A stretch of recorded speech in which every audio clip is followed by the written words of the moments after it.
2020 is the year that I quit exercising, I quit working out, and my health and energy and happiness is higher than ever.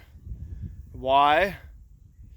Exercise is overrated. There's certain other things that have much greater impact on your health and your happiness. So welcome in, fam. Much love. Trav here, hanging out with Barney and Groucho. And I've been studying the blue zones more. You might have heard of the blue zones. Dan Buettner. It's a series of studies that looked at the longest living people on Earth, the healthiest living people on Earth. And what it found is many of these populations of the people who are most likely to live to 100. By the way, the population of longest living men in the world is on an island in Greece, or Italy. It's called Sardinia. And these are shepherds, and they're 10 times as likely as other Italian men to live to 100. And it's not because they exercise, it's because of their lifestyle. So I've quit exercising, quit working out. I'm sort of hyperbole. I still do weights like once every couple weeks. And I do self-massage maybe 3 times a week. And I swim in the ocean every day. And it's not deliberate workout though. It's like I want to swim in the ocean, and I'm working on the farm. I'm wrangling sheep. I'm carrying heavy bins. I'm harvesting carrots. I'm working on the garden. I'm hauling soil. I'm doing all these things. Why am I going to go to the gym, pick stuff up, and put it back down when I could pick something up and move it to where it needs to be, right? So the longest living in the people in the world are not necessarily exercising. Some of them are, but for the most part, they're gardeners or they're farmers or they're shepherds or they're something like that, growing their food. They work in the yard. They work in the lawn. Now, we're going to come back to this because even that is less important than these two things. There's 3 pillars of health for the most part, and exercise is probably the third. The first one is certainly diet. It's the foods that you eat, right? So exercise is a way to modify health. It's not a way to create health where there isn't health. If you ate absolute junk, sure, you can change your shape with exercise, but you can't change your health that much. So I'm not exercising as much. I'm not really deliberately exercising, but I'm eating extremely clean food. My dinner last night was okra, sweet potatoes, green onions, oyster mushrooms, ginger, turmeric, garlic. I had some fennel. I had some I had goat cheese. I had an egg. I had dragon fruit. I had mango, right?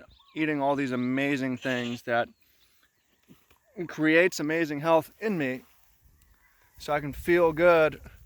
I don't wash my face. I don't do anything with my skin. I don't. It's just effortless good health, right? So that's the first pillar, is diet. And I want you to understand, you can make all the money in the world, but still hard to have good diet because you need to be close to the good food.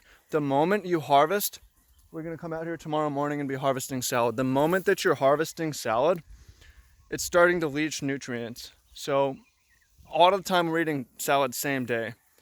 At the most, it's 1 week. When you live in the city, no matter where it's coming from, it's leaching nutrients, it's losing value.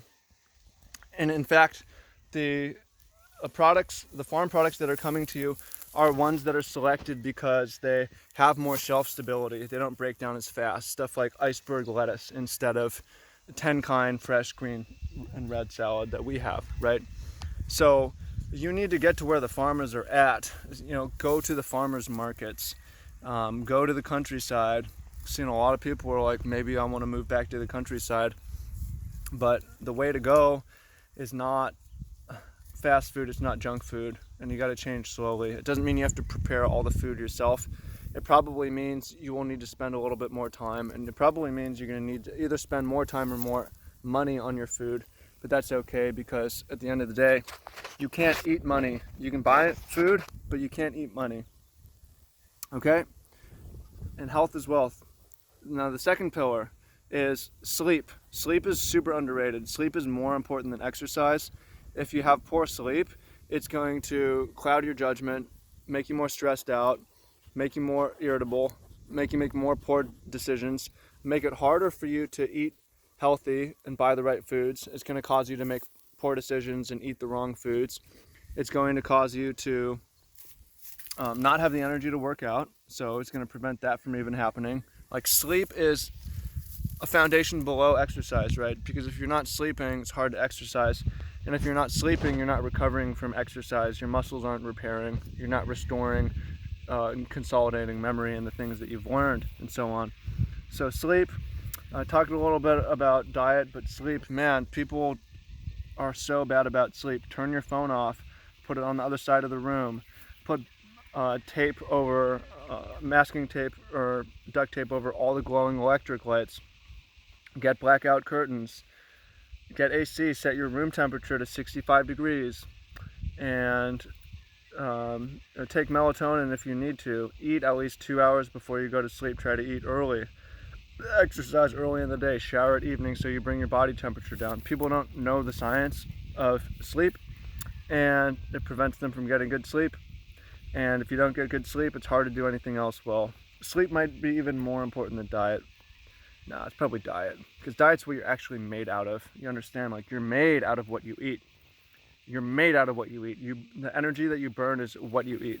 So what you eat is the most important thing. How you sleep is next. And then the third thing, exercise. But I stopped doing exercise. Well, the longest living people in the world have active lifestyles. So, it's not the athletes who live the longest. It's not the NBA players. It's not the soccer players. It's not the golfers. Those people probably live longer than average, or not the NFL players.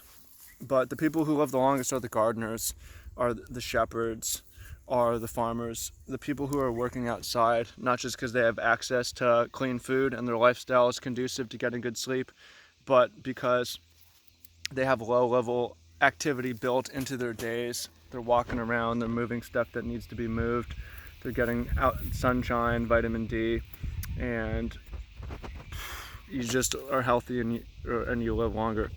So if you have an accounting job, you're a software developer, something like that, then yeah, maybe you should exercise, maybe you need to work out to modify your health, but don't neglect sleep, and don't neglect diet. Those things are more important. And instead of exercising, you could start gardening, you could start an outdoor hobby, you could,